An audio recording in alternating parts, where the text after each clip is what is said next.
net, who you are, where you be, where you at, what you see. This is Pop Cult Parent, your favorite podcast. And sadly, Pop Cult, we got, some news has happened recently that is devastating to the pop culture community and just, everyone everywhere who has a heart, has a soul. We have lost some legends and pop culture, some 90s, classic show legends. One happened today as this recording, this morning, November 20th, Jason David Frank, aka Tommy, the Green Ranger, the White Ranger, the Red Turbo Ranger, the Red Zeo Ranger, the Black Dino Thunder Ranger, has died at the age of 49. And it just came to a shock to everybody. It just swept all the news sources. So we just thought we'd come together and talk about that. But also, not more than 10 days ago, we lost another legend, Kevin Conroy, the voice of Batman for decades on end. He voiced Batman in projects like Batman the Animated Series, Batman Beyond, various movies, the Arkham games. And so we just thought we'd come together and just discuss these two legends. And, it's a little mournful, but, we're going to try to keep it a little bit positive here on Pop Cult Parent. But we're going to talk about that today. But before we get started, I'm one of your hosts, Mark M.F. Jones. And as always, I'm honored to be joined by... This is Niels R.Y., a.k.a. May the Power Protect You. And this is Shannon, a.k.a. Alfred. Commence Nightfall Protocol. Respect, Shannon. Nice. Respect, Shannon. Nice. That's a good call, Shannon. We're just going to get into this. Usually we have a format, but, we don't even know where to start. We will start talking about Jason David Frank, who died this morning, age 49. Fellas, who would like to start? Do you guys, how'd you take the news when you heard it? What did Jason mean to you? Just wherever you want to start.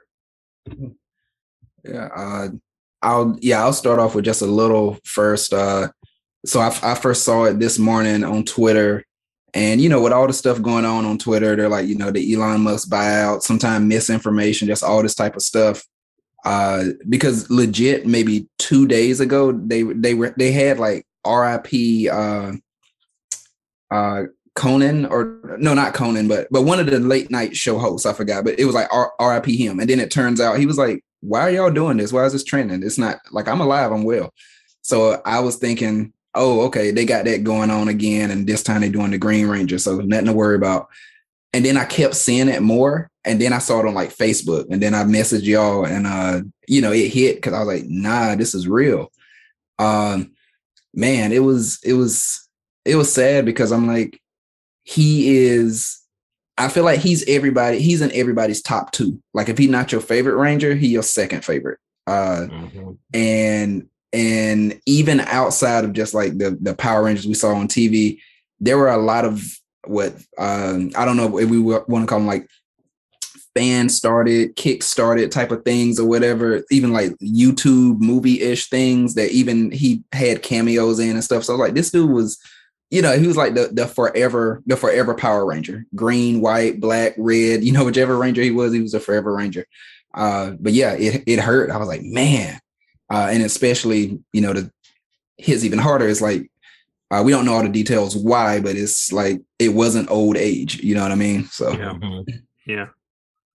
Right now, there's not a lot of details out. The family's asking for distance and respect. I don't know. Has it been confirmed it was a suicide?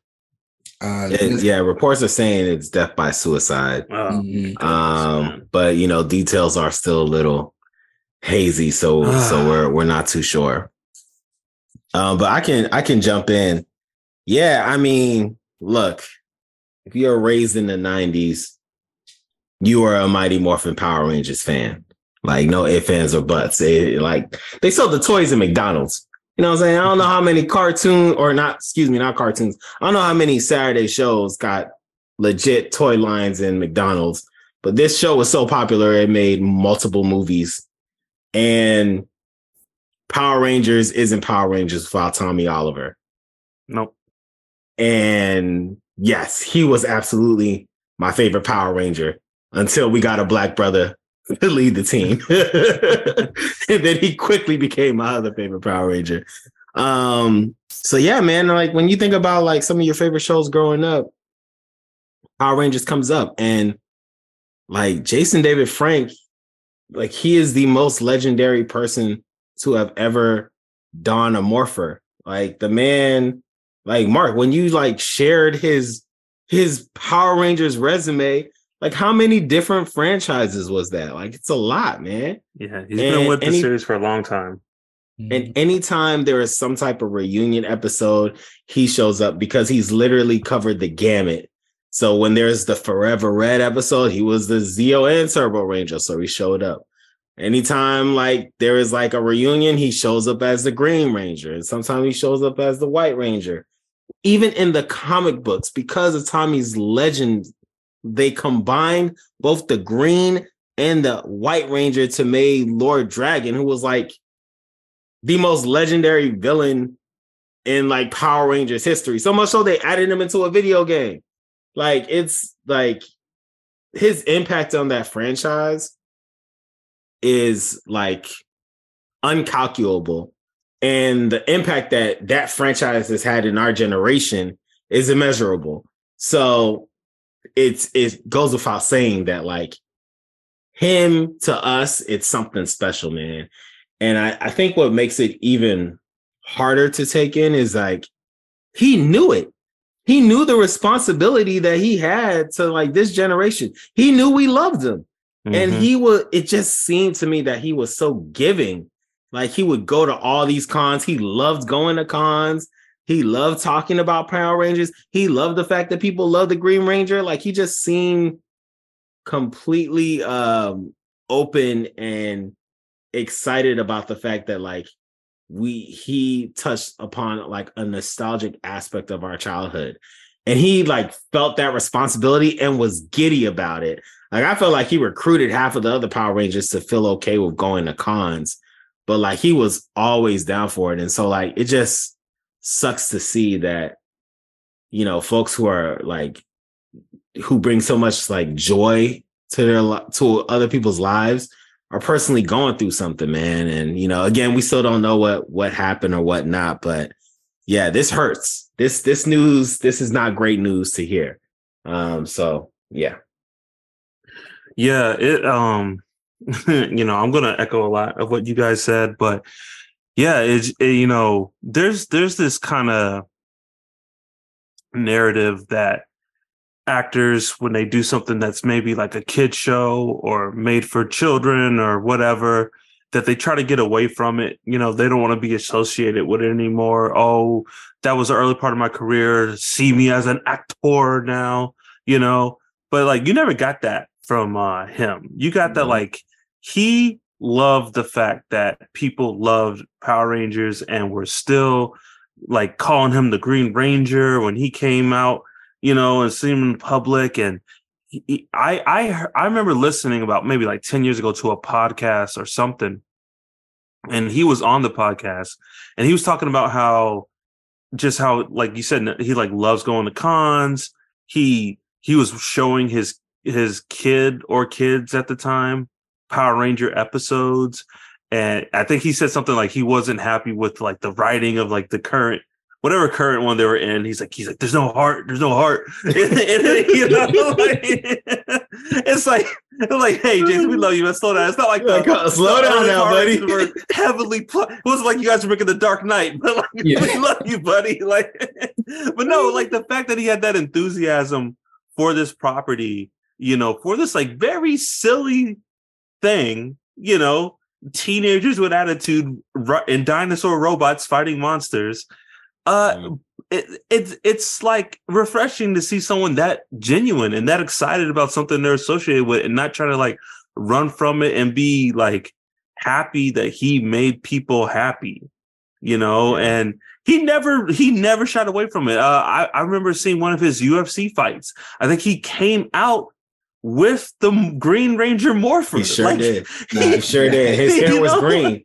His hair was green for the fight, and he won, by the way. And you know what I'm saying? This guy's a legit MMA fighter, and he's like, nah, like I'm the Green Ranger. And it's hard to lose someone like that, especially in a world like we're in today, where like we feel like there's no kindness and everyone's so cynical, and there's no you're a loser if you're genuine or happy about anything. God forbid you like something and you're a fan. What a loser, you know? Like, so it's sad to see someone like that go, who, like, you know, I thought was just living it up. Like, you get to live every day knowing you make people happy.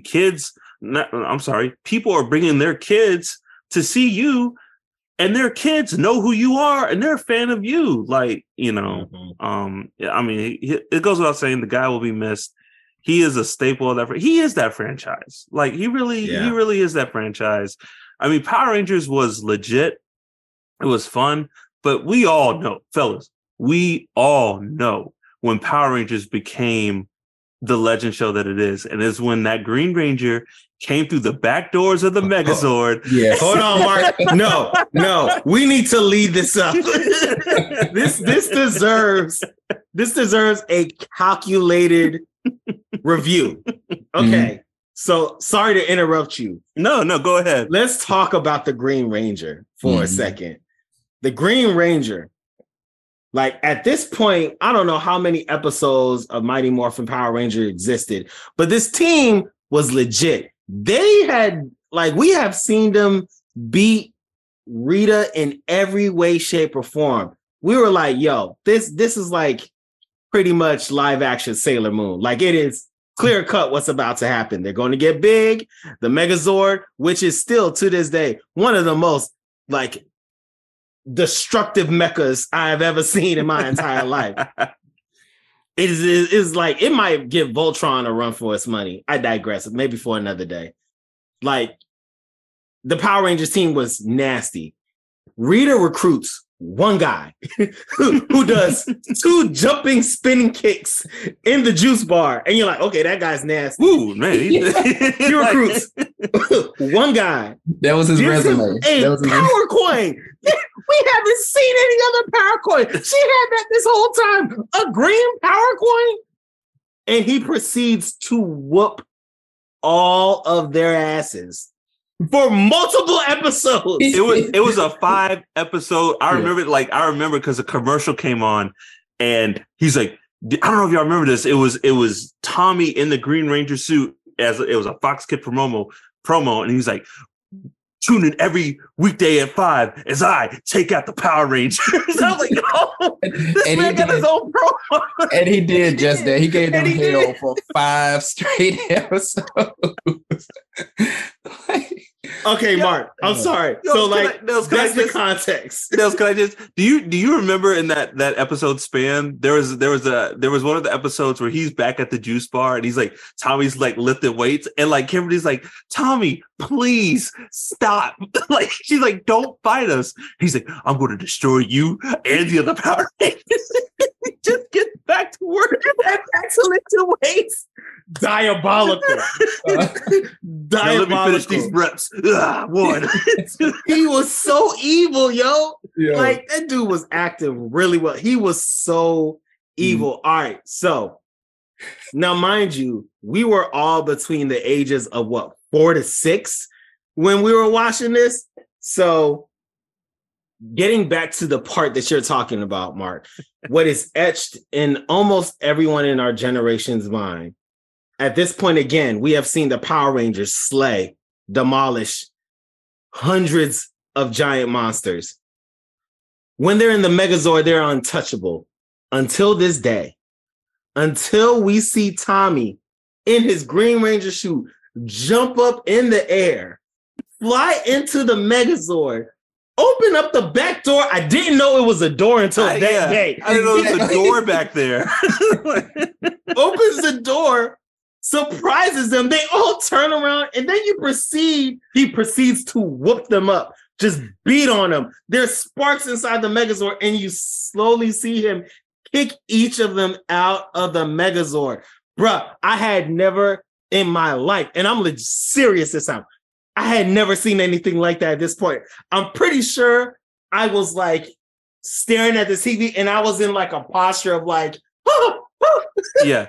Just completely shocked at what I was seeing. I remember being kind of scared. I was like, wait a minute, that can't happen. How did he get in there? Yeah. It's like a fourth wall break, of course, is like, if they were talking to the audience, I'm like, I don't know what that's considered, but that's like an unwritten rule that like you can't do that. And he's like, I write my own rules. Like nobody. The best part of that scene is because the door opens. He's like, surprise, assholes, and like, and they're like still in their seats, like turning around, like, oh, you can get in here. Like they didn't even know that was a door. They're like, that's a door. Yes. So in case you like, that's why the Green Ranger special, man. Like that moment alone makes the Green Ranger special. Yeah.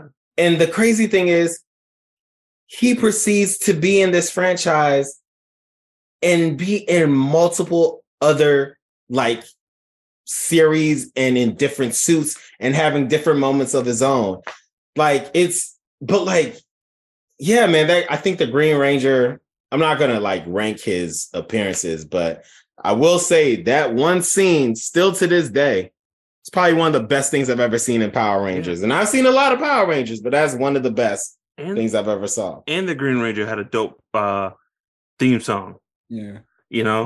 Like, yeah, this little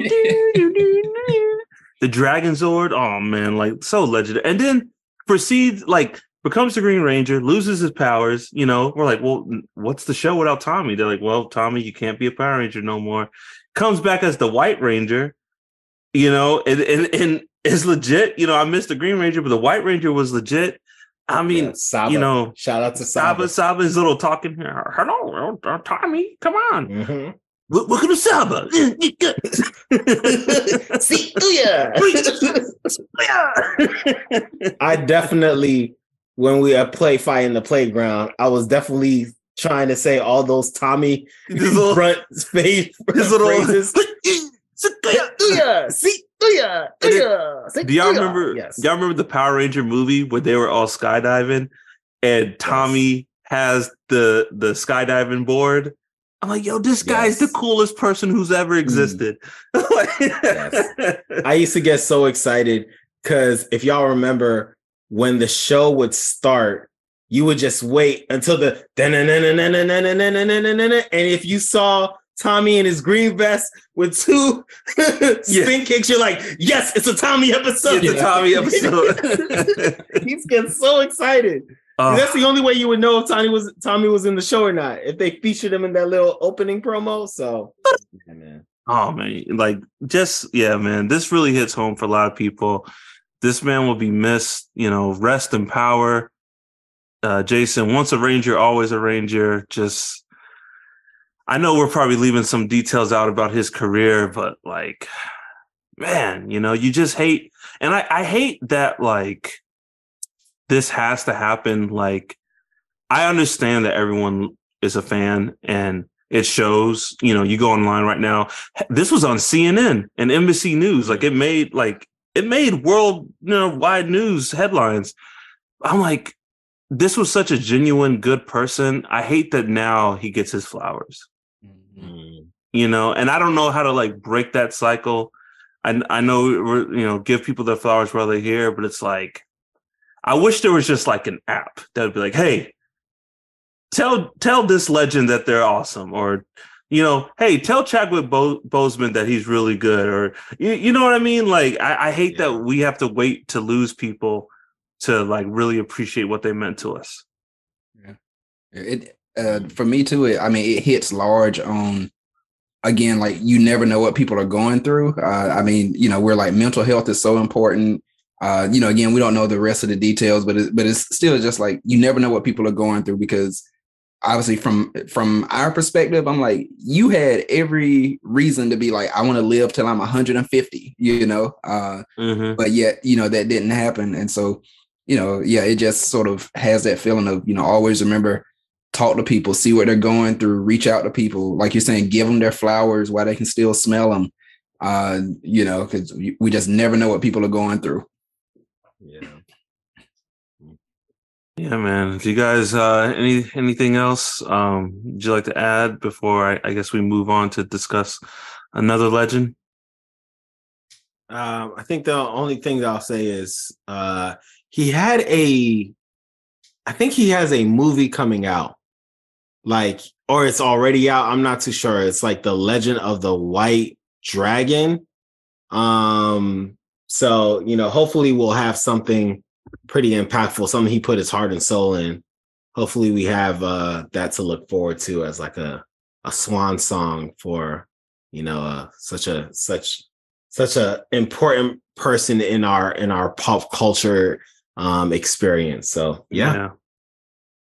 Yeah, and Netflix, I'm pretty sure Netflix was making a 30-year anniversary special for Power Rangers, and all the original casts, besides the actress that played Trini, because she passed away, were returning. So I don't know what this means for that. I don't know if Jason was in it, or I assume he was, or he's going to be in it. Was. So who knows what this means.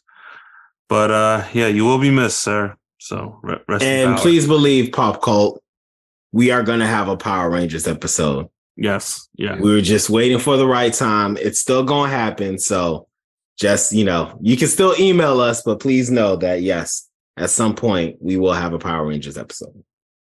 All right. So to move forward, fellas, only 10 days ago, I tell you, man, it's crazy. Only 10 days ago, we lost Kevin Conroy, the iconic Batman voice actor. This I hate to make you relive this again, but what did you guys think when you heard the news about Kevin's passing, and what does he mean to you and as Batman and his role, Yeah, I'll go first on this one.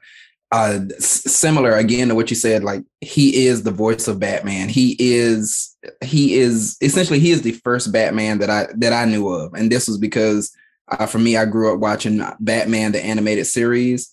That was my big introduction. Love Batman. I remember I had a Halloween costume that was Batman. I was Batman for multiple years. What's wrong with that? I kept growing. So I was too big for that, but I was still going to be Batman. I ain't fit in it anymore, but I was still going to be Batman for a couple years running. Alfred, these pants are too tight. Yeah. But yeah, he, like I said, the voice and truly when we say the voice, we mean the animated series, multiple animated movies, video games, I'm sure even generally just listening to a podcast or something, just anything, but it's that was the voice of Batman. And of course we had other movies, and we knew no matter how good any other Batman was going to be, it was still, okay, this one's great, but my original still, Kevin Conroy. So just knowing that, and yeah, again, this one hit hard as well. Cause it's out of nowhere. I hadn't been following him so much just as a person, and everything, but I don't know how long it went on, but it was intestinal cancer, if I'm not mistaken. And so, passing away from that, which, again, is, just such a sad thing. But I'll say, at the simplest, it hit hard because, this is a piece of our childhood that is, again, I guess being taken away, to an extent. But like I said, just the iconic voice of Batman through, to me, all forms of media, especially, the video games and the animated series. Yeah, Shannon, I can add on to that. So I think I told y'all this before we started. So, Mark, you've actually mentioned this before. When you think about the most iconic fictional characters in existence, in the Spider-Man episode, we talked about Spider-Man was up there in the top 5. Batman is absolutely up there too. He may even be before Spider-Man. So you're talking number one. He might be number one. Mm-hmm. You know what I'm saying? So when you're talking about iconic fictional characters, this character has existed since the 1930s, I think, maybe the 1940s, around then. We're talking about somebody that's about to be 100 years old in about 10 years or so.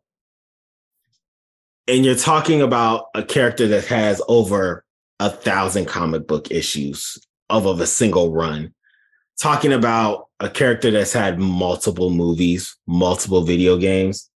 This is a legendary character. And so I think each generation has their own like a connection to who is Bruce Wayne and Batman. For a lot of folks, it's Adam West. Like when you say Batman, Adam West is the picture in their head. I believe for Gen X, it might be Michael Keaton or so. Like they think of like the Tim Burton runs of the Batman movies. But for us, it's Kevin Conroy. Like when we think of Batman, it's Kevin Conroy. The voice that you hear when someone's telling you something Batman said is Kevin Conroy.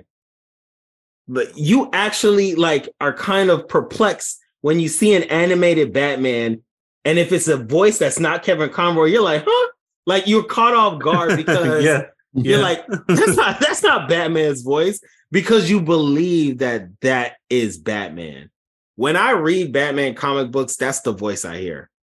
So this man has been the most iconic character in fictional history for almost my entire life. That is the person that I think of. And so for him to like, I mean, I think I would always feel like it was too soon to have him gone, but like it just feels like we should have had him longer. Like it feels unfair. Like I feel like this man has done so much for so many people that he earned years. He earned more years to be out here. Like I feel like he could have picked the date that he was like, I'm done, y'all. Like I just feel like it was too early, and he did too much for all of us. Like at least in like our imagination and our escape. Like he provided so much for us that I felt like he earned more. So that's the tough pill to swallow. But like, there's also a deep appreciation, man. Like we have talked here and there about the significance of Batman, the animated series. But like, this is one of the first shows that, at least in my childhood, that was like, hey, we're taking you all serious. Like, we know you're young kids, but like, we're taking it serious. And you're going to like watch this serious, amazing show, learn some lessons, and like be taken serious. And like, that show was pivotal. It was one of my favorite shows. And then when we got older, the content that we watched got older too. We got Batman Beyond. And then we got Justice League. We got Justice League Unlimited, like stuff that like matured with us. And I still got my Batman. And then we got older. We couldn't really watch shows like that. And then we got the Arkham Asylum games. Mm-hmm. And again, this stuff was made for us. I don't know who it was made for, but we were the ones buying it and playing it. Shout out to Arkham Knight. Batman. Yeah. And then we get older and we're realizing that the live action DC movies are trash, but these cartoon DC movies are amazing. And we still have him like being our Batman. So it's like when we're growing up and where the medium is like adapting, he's still coming through for us. So yeah, man. No, well said, Nels. Well said. I agree with everything you said. When I think of Kevin Conroy, like he is Batman. Like you just made me think about something. It is off-putting to my ears to see Batman on screen and not hear that voice come out of it. It's like I need time to adjust. I'm like, oh, wait a minute. Oh, wait, where's Kevin? Okay, this is something else, a new interpretation, because I'm just used to it. I'm used to hearing his voice be Batman, be Bruce Wayne. Excuse me. And I think, like you said, everyone has their Batman. Like, oh, Michael Keaton, Christian Bale, whatever. That goes without saying. But one thing that I think Kevin Conroy nailed better than any actor who has ever portrayed Batman, live action or animated, he nailed the dynamic between Bruce Wayne and Batman. And Nels, you could probably speak more on this. It's like, those are two different people. Bruce Wayne and Batman are two different people. And when Kevin acted as Batman, it was very different than Bruce Wayne. His Bruce Wayne was a softer, kind of more naive, gullible entrepreneur, philanthropist. I can't talk. And billionaire, playboy, philanthropist. Yes, as Tony Stark cleverly said in a movie. Yeah, yes, but even in his Batman, I think some people get Batman. They're like, okay, you're playing Batman. Here's the script. And they look at it and like, okay, dark, vengeance, night, a dark night. But like in Kevin's performance, there was a warmth to his Batman. There was like this sense of like, he didn't want to be Batman. This is like a burden. And he kind of hopes that he doesn't want Two-Face to be evil. He wants Two-Face to turn back to being Harvey. He wants the Joker to stop doing what he's doing. He like, can I say like, he sounded like a good man who was cursed? Yeah. No. Yes. Yeah. He wants the best for everyone, but he's driven by something deeper. And I don't think a lot of actors nail that. Now, I think they nail one or the other. I think some people are really good Batmans.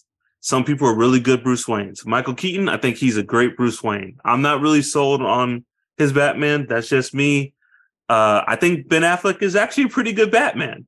His Bruce Wayne, it's fine, but I think Kevin hit both of those aspects of the character, and he just went into the role with such like professionalism, and just like you could tell he knows this character, and he just knows all the nuances of what Batman, Bruce Wayne, whoever is thinking and what they would do, no matter what the interpretation of the medium is. And man, it's like you said, it seems too soon. The man was in his late 60s, but it still seems too soon. If there was anyone who you said Nels deserved more time, deserved to be here, it's probably him. I never met Kevin Conroy, but just from like seeing fan forums and hearing commentaries, it's like no one has anything but great things to say about the man. Oh, bro, everybody loves him. Everybody loves nothing him. But good things. Sweet guy. So he will be missed. I don't know if you guys have any. I have a couple like performances of his that like I just blew me away, and I would love to talk about, but I don't know if you guys have any. Well, I was just gonna say one thing. Hitting on what you said, I had never really thought about that blending of Bruce Wayne and Batman, like just how there's this nuance that a person has to touch to get them both. And when you said that, it really made me think of the amount of times in, say, like the Batman animated series where he might have been like, Harvey, don't, or so-and-so don't. I'm like, what other superhero sort of does stuff like that? Because that's not just him being like, okay, I'm going to fight you to stop you or whatever. He's really like, you're about to do this thing. You're going to hurt yourself. Like even though they're simple, so-and-so don't do this or whatever. It's this feeling of care or whatever, as opposed to just like that you don't see any other Batman do. Yeah. Any other interpretation of Batman, you never see him do that. Yeah, man. Yeah. And I was, just to sort of answer your question, this one is sort of funny, but it was actually not even a word he said. But when we think of sort of like your favorite performance, there was one of my favorite scenes in Batman the Animated Series. One of my favorite scenes was, I don't remember what was happening in the episode, but basically they were in this like house or someplace, and they were like, okay, we're looking for Batman, and this one of the henchmen like opens a door, and he sees Batman like just standing there. He's like, I know what you're talking about, Shannon. Yeah. And he just sees Batman standing there. Batman looks at him. They look at each other, and then you hear his partner ask him, "Hey, you see anything?" And he just closes the door and he's like, "Nah, nope." Ain't nothing. Yeah, I think that was a Justice League episode, actually. But no. It's just, he's like, nah, ain't nothing. He's like, I am trying to go home tonight. In one piece. Yeah. So I laugh at it because, I mean, even though no words were said essentially by Kevin Conroy in that particular scene, that is just like one of my still favorite performances and things, leading up to that.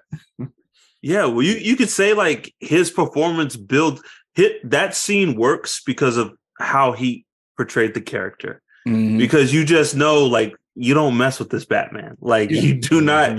It's better to just let him steal whatever he's looking for. It's like when a bear goes into your campsite, just leave him alone, let him find what he needs, and then just come back later. Yeah. It was like the benefits are not enough to make me go.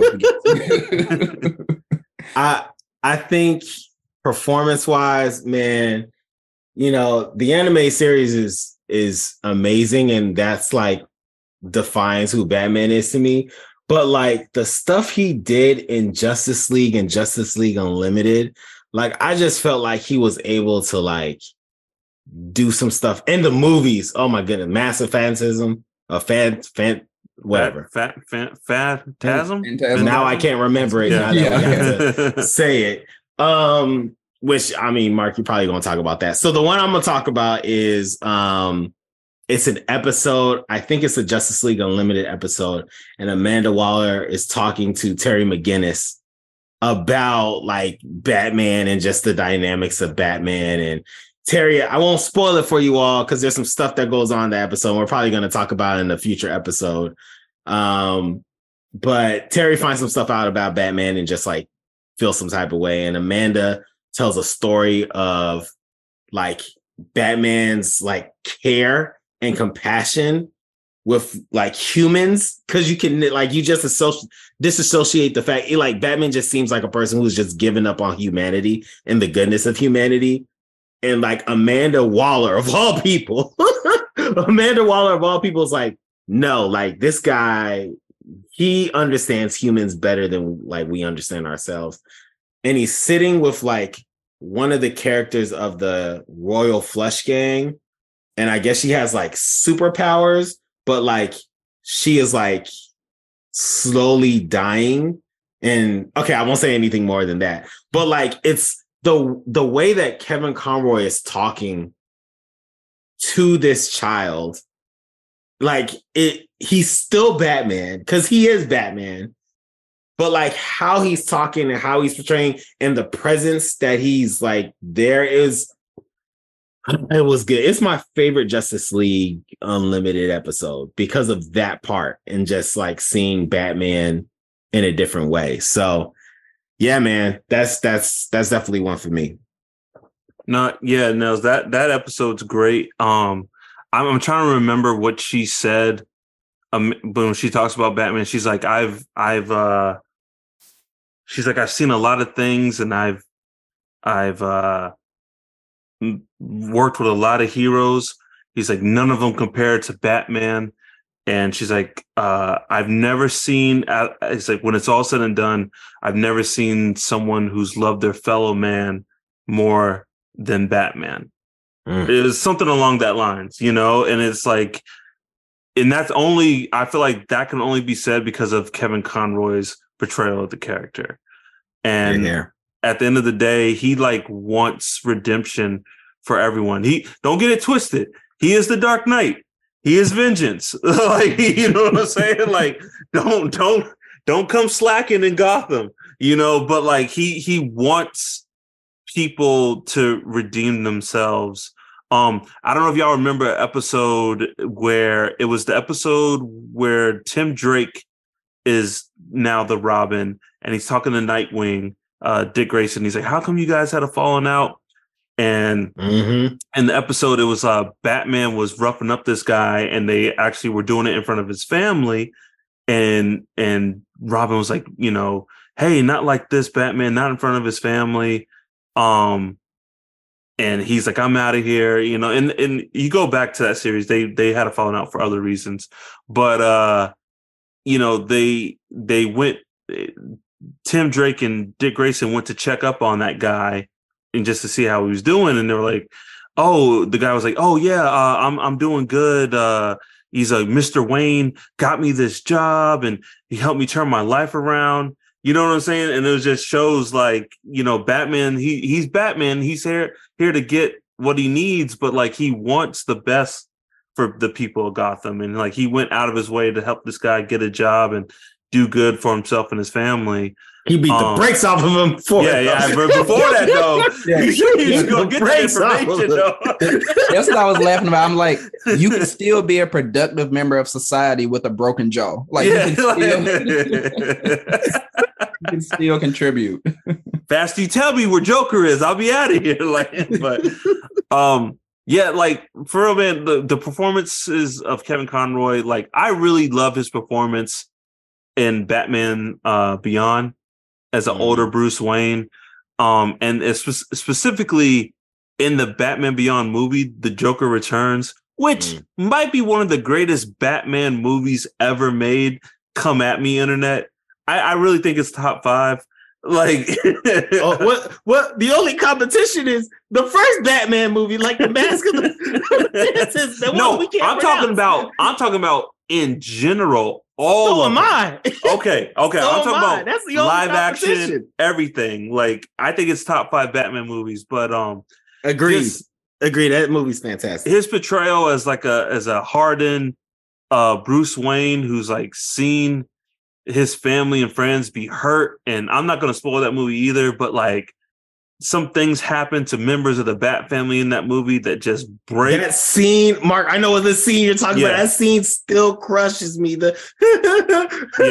Oh my goodness. And it just breaks Batman and just shows kind of why he's so hard of a person as he is in the Justice League Unlimited.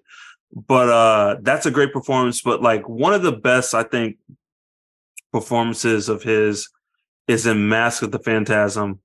There's a scene, you've probably seen it online. There's a scene where he's Bruce Wayne and he's at his parents' grave and he's basically begging his deceased parents for permission not to have to be Batman.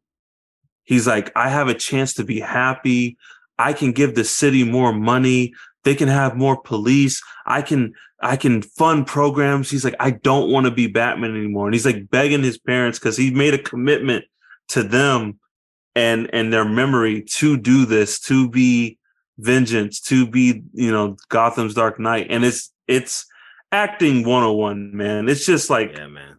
He knocks it out of the park. He really is. He's a legend. Well, pop culture, y'all can't see this, but my co-hosts see this almost every time we talk, which is like behind me is almost always a Batman poster. That's because Batman is my favorite superhero. He's always has been, always will be. He's had some close competition, but he's always had the first place position. And it's because of Kevin Conroy. Like, I have read over 1,000 Batman comic books, and every word I've ever read has been Kevin Conroy's voice I've been hearing. So even without watching his stuff, he has had an impact on me, and he has been the voice of my favorite superhero. So this hurts. This really hurts. One performance. Everything he does in Justice League Unlimited is fantastic. Everything. Yeah, everything. and he would bring comedy to Batman. There's a scene in Justice League Unlimited where Batman's in the Batwing. It gets shot down and he's falling to Earth. And there's other Justice League members like in the vicinity. And he's like, Batman to anybody. I'm falling and I can't fly. I need backup. Now would be good. Probably. He's just so as he's hurtling to his death. To his death. and because because he knows like that someone in the Justice League will get me. I'm Batman. Like I'll figure this out. But like Kevin would bring comedy to Batman in that way too. The beautiful thing in that though, Mark, is like he also needs to remind them like, I know I'm great and I can hang with y'all, but I cannot fly. Like I'm pretty sure he has to constantly remind them that he does not have superpowers. Now, usually everybody, Batman in trouble wouldn't be a problem for everyone in the Justice League to be concerned about. But in this particular moment, I cannot fly and would appreciate some help. If you're not too busy, I have about 3 seconds left. Yes. Oh God. Oh, and then my last the movie Justice League Doom. Kevin voices Batman in that movie, and I think Nels, that movie takes from the comic Tower of Babel. Where all of Batman's Justice League contingency plans are stolen and used against the Justice League. So in the movie, there's a part where everything starts going to hell and all the Justice League members are like, oh God, we're being attacked. And they're all calling Batman. They're like, Batman, this is happening. Batman's like, hold on, let me figure this out. Like, Batman. And he's like, let me guess, this is happening. He's like, yeah, how did you know? It's like, I'll call you back. And there's a part, and I just, man, Kevin like nailed this part because it's like he channeled his own panic in himself as Batman. Like, what have I done? Oh my gosh, as Batman, what have I done? Where he's like, Alfred, he's like, prep the Batwing. He's like, the Justice League's under attack. And he's like, by who? And he's like, by me. Yes. He's like, hurry, Alfred, hurry. Stop asking me questions. Stop asking stupid questions. Batman, I'm killing my friends. Killing the Justice League. Do you know what that means, Alfred? Oh my God. I love it, man. I love it. Like, yes, R.I.P. to the legends. Both legends, man. We will miss you guys. Rest in power. Rest in peace. You will be missed, but your work will not be forgotten. Indeed.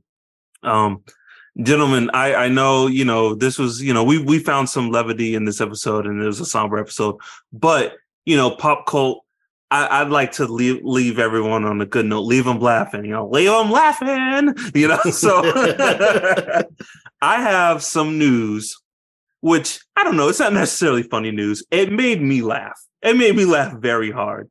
And I thought I just want to share it with you guys before we get out of here. Pertains to nothing we talked about, but I thought it, was a little lighthearted news. So it has come out in a report that Fast 10 has become the 4th most expensive movie ever made with a budget of $340 million. All right. That thing is destined to fail. It is destined. Let me point something out to you guys real quick. Usually movie budgets, you split them, and half of that is your marketing. They're not even there yet. And so I was listening to a podcast where someone broke down the math. Gentlemen, for this movie to break even, they have to make $900 million. So it needs to be like the 4th watched movie ever. Okay, so there's only 3 movies that have a higher budget. Do you guys want to guess them, or would you like me to tell them to you? Please. All right. There's only 3 movies that have a higher budget than Fast X as of right now. 2 of them are MCU movies. All right. Number 3. Oh my God. Number 3 is Avengers Endgame. Oh my God. Already. Number 3 is Endgame. All right. Can't wait. Number 2 is Avengers The Age of Ultron. Wow. Yeah. That Ultron movie had a budget of $365 million. Wow. And then the number one most expensive movie of all time is Pirates of the Caribbean on Stranger Tides with a budget of $379 million. There's only three. Yes. Yeah. Was that the fourth Pirates of the Caribbean? That's the fourth one. All those movies are pretty expensive though. So like, that's kind of on brand. They went up when I think like the second or third one was like 300 mil, 350, like it was up there. So like they made their money back. Yeah, they made their money back. So there are only 3 movies in existence that cost more as of now than Fast and Furious 10. And I just wanted to get you guys. I laughed uncontrollably when I read that. That is a whole nother episode right there. Like just breaking that down, not even talking about anything else, just breaking down that fact that you just shared. Yeah, wow. They gotta introduce Transformers in this one. Like that's what it is. Absolutely. Like, the cars are actually the Transformers, and like I don't know, like the soul the Rock is of Vin Diesel is possessing Optimus Prime. He's like psychic projecting his thoughts into a car. Yeah, and the car is driving itself on Mars. Only way. This is the only way I think this makes sense. Is that in some weird scenario, Fast 10, Vin Diesel has to like drive a car into the sun and explode the sun, but it has to be real. So when the first ticket is sold to see Fast 10, it'll be done in real time, and the sun will explode during that first showing and end all of existence. Because this doesn't make sense in any other possibility. Oh my God. Yeah. It's gonna be it has to be good. Does it? No. Like how it would be, because they like hit like a peak and then the movies started not being good. This movie's going to be so bad that it has to be good. Because you see what happened with the last one. They like went to space using cars and duct tape and rockets. So like, what can you possibly do? And even that was like, that's a little ridiculous. Like, don't get it twisted. I'm all about these movies. I'm like, the more you make them, the more I'll keep watching. I'm here every summer for it. Yeah. Absolutely. I don't understand how this happens. Like, I don't understand. I mean, it's our fault. If we want to be honest, we're the target audience, and we show up every time. It's our. But look, when you look at the other movies that beat this movie in budget, it makes sense, right? All right, you take Pirates of the Caribbean. They have to make literal ships. They have to go out there, buy wood, make a ship. Like make a ship, blow it up. They have to make all these taverns, and we got to make this whole world look like it's the 1700s. It's like, okay, I get where the money's going, right? Yes. With Fast and Furious, I don't understand why you need $350 million to make. Can't wait to find out. I can't wait though. Can't wait to find out. I'll buy my ticket now if they let me. Can't wait to find out. Please, Rock. And Rock's not going to be in it? How? They clearly could afford it. Oh my God. You can't tell me that Tyrese and Ludacris are taking up your casting budget. There's got to be a price. Oh my goodness. I feel like if they're doing that, they are truly getting they're truly going out buying brand new cars and blowing them up. Like I'm getting a 2023 McLaren or whatever, and the real car, not a set piece. There's got to be a McLaren in this movie. No, the budget went to like cloning multiple clones of like Paul Walker, and like the end resurrected Paul Walker. The end of this movie's gonna look like The Prestige. There's gonna be like a room of like Paul Walkers in tubes or something. And on that note, thanks for listening, everyone. We have a new episode every month. You can find us on all social media at Pop Call Parent. POPCULTPARENT. Visit us at www.popcallparent.com. Email us at popcallparent@gmail.com. Don't forget to rate us, review, and subscribe. And as always, join the cult. Peace. We out.